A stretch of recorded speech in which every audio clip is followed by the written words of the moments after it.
this is a good point to segue into some of the problems that you run into with fasting. And so the reason I started out with benefits is because I don't want people to think that they didn't get benefits and try to gaslight them and have them feel like, oh, this didn't actually work, because it does have those specific benefits. But what we want to do with any single intervention for diet or supplements is we want to weigh the pros and the cons, and we want to be fully aware of what our risk profile is when we're doing something. And I think with the fasting and low carb stuff, there wasn't a lot of awareness around the pros and cons, at least in general, when it was being marketed to people overall. I think a lot of people found that they had those benefits, and then they're like, oh, this is great, this works. And then it wasn't until later that people started getting some of the detriments that we'll talk about with the lean mass loss and some of the hormonal problems, that they're like, oh, maybe I need to shift a little bit. And so let's talk about that now. So when you're fasting, and it really depends on the type of fast, right? If you're doing you're fasting 12 hours overnight, that's pretty normal for a lot of people to do, or even a 14-hour fast or even 16-hour fast, at least from what I see with clients, is actually relatively normal. A lot of people are doing this without thinking about it, because just their general work day makes things happen this way. So you wake up in the morning, you have breakfast, or maybe a lot of people skip breakfast in the US because they don't have enough time to actually eat. And then they have lunch, and then they have dinner, and then they're kind of fasting. Maybe they get a coffee in the morning from Starbucks or Dunkin' Donuts or something like this before they go to work. And so they actually wind up fasting to some extent.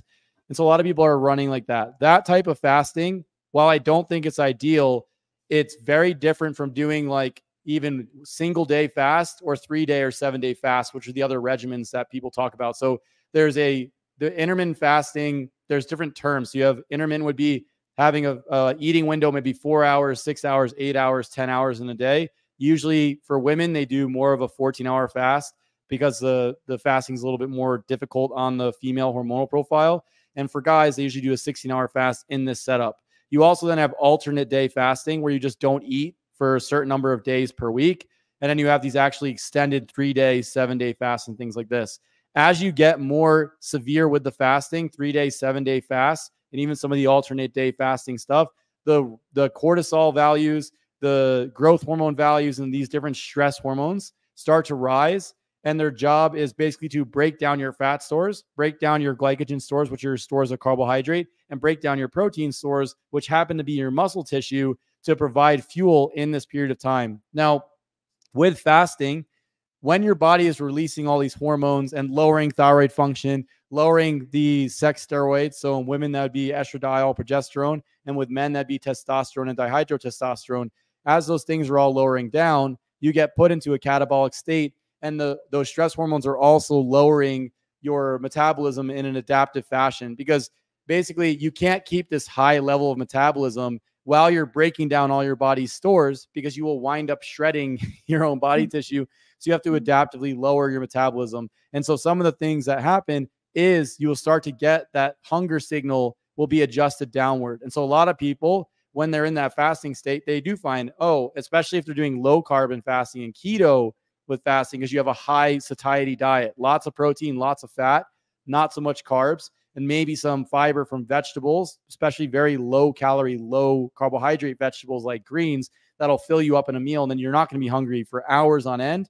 And because you're running on these adaptive hormones, these stress hormones, they will adaptively lower the appetite signaling over time. And so you're not going to be hungry. So it'll nuke your appetite, but it'll also start to either make it difficult to put lean tissue on. So for me, I could not gain weight for my life when I was doing fasting and when I was doing low carb. And I was eating 3,500, 4,000 calories a day of beef, butter, eggs, spinach, and kale. And then a lot of times it was just spinach. So I'd be spinach and those other things. And I would just do like 2 meals a day. It'd be like 8 to 12 eggs. And then I would do a pound of meat. And then I have as much butter as I want between those. And then I would do 8 ounces or half a pound of spinach, sometimes a pound, cooked all the way down with each meal. So that's how I was eating when I was doing the low carb stuff. And I was just trying to hit all my nutrients inside Chronometer when I was doing it. And I would, maybe I have some liver here and there to get copper and some of these other components. But essentially on those 2 meals, I was satiated. Like I would eat the eggs in the morning. I wouldn't be hungry until my next meal within the 8-hour window. And then that would be it. And so, But real quick, Mike, you still could not gain lean muscle. I mean, you still were eating plenty of calories, but it was because it was just within 2 meals and no carbs that you were not able to gain the lean muscle. So I want to just bring up this point because this is actually a pro for some people. If you're severely obese, you should think to yourself, okay, protein actually satiates me. And also intermittent fasting, you know, I'm not talking about 1 meal a day or 3-day fast or anything like that. But just by doing, you know, a 16-8 or a 14-10, you are able to minimize the caloric intake if you're trying to lose weight and lower your insulin resistance, because a lot of the binging happens when you're eating all day long and eating the wrong foods. And that's another thing I want to get into. I think everyone on the planet agrees that we need to get rid of processed foods. That's part of the binging. That's part of the overweight. That's part of lowering ATP and mitochondrial health and all of that stuff. So we're talking today about whole foods. And we'll get into the specific whole foods, but I wanted to make that point. So, but this is really interesting. You're eating close to 4,000 calories a day of fats and proteins in 2 meals, and you can't put on lean muscle mass. Yeah, I was very lean. I was having a hard time. So my goal was I'm about 6'2". Right now I fluctuate between 195 pounds and maybe 200 pounds, somewhere in there. And at that point I was about 170 pounds. And my body fat percent is obviously more now. So now I sit around 12% versus when I was doing the keto stuff, I was around 6%. And I was having quite a hard time despite eating all the protein and fat. Number one, I was having a hard time eating all of it because after a certain point of butter and meat, I just couldn't do it anymore. And then on top of that, I was tracking in Chronometer regularly to try to sit around 3,500 calories per day. And I was working out about 5 to 6 days a week. For me, my current basal metabolic, or I guess my resting energy expenditure, how much I should be eating on a regular basis with my activity level now and my size, is to maintain weight should be roughly 3,000 calories.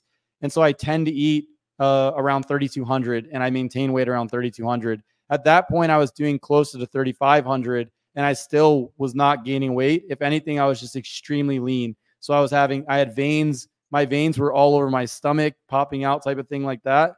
I actually was not happy about how lean I was at that point. That may be a pro for a lot of people, but it was kind of a con for me because I was trying to actually put on muscle. And when I did finally add in carbs coming out of this setup, I was able to put on 30 pounds of weight, so body fat and muscle, within about 2 months. And I was trying, number one, I was voraciously hungry because I had just come out of doing all this fasting and not having any carbs. And I was also still trying to gain weight. So I drastically increased my caloric intake and I was able to eat more when I bumped carbs up. So this was something that I specifically noticed. So my lean mass was lower. It was hard to gain lean mass. And then with other people that I've worked with, I've had people do DEXA scans or bioelectrical impedance scans, be it before and after. So they were already trending them while they were low carb. And I've even had a couple of guys who are lean mass hyper responders who are actually trending via DEXA scans or bioelectrical impedance, their body mass. So looking at bone mass versus muscle mass versus fat mass. And they had actually lost a percentage of lean tissue. They did lose fat mass as well, but they lost a decent percent of lean tissue while they were running these diets. And then when we switched them back to adding in carbs, fat mass does go up a bit, especially if you get extremely lean, because I think for most people, staying sub 10% body fat is actually difficult to do unless you have very strict setup in place. And I would argue it's not optimal to be that lean. And then on top of that, they would also gain a bunch of muscle tissue back, which is obviously what you want because the muscle tissue is going to regulate your overall basal metabolic rate. So that was one of the problems is because of the hormonal state, it's either difficult to put on a bunch of lean tissue, at least in my experience, or if you're doing those more extended fasts, you are at a high risk of going into a catabolic state and breaking down your lean tissue. You will also lose fat mass. That is true. Like, it's not like you're just losing lean tissue, but when you're trying to induce weight loss in somebody, at least from my perspective, when I'm doing this with clients, my goal is to minimize the lean tissue loss as much as possible and just create enough of a deficit so that the person is losing just the fat tissue and that you're losing it in a slow fashion. They're not hungry. They're not starving. They're not in a bad mood. Their sleep isn't bad. All of these different components. So, and to your point, Sarah, that something that you brought up that's really important is when people transition to the bioenergetic sphere, there's these ideas of like, I'm going to snack all day long.